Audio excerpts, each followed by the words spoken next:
हनुमान् श्रीपदो वायुपुत्रो रुद्रो नघोजरः अमृत्यवीरवीरश्च ग्रामवासो जनाश्रयः धनदो निर्गुणः शूरो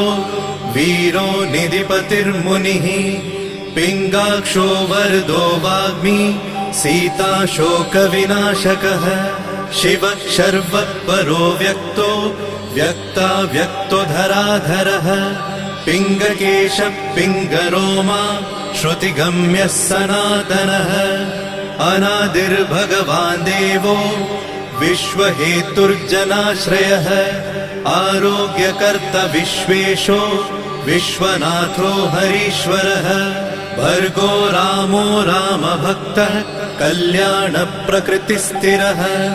विश्वम्भरो विश्वमूर्तिर्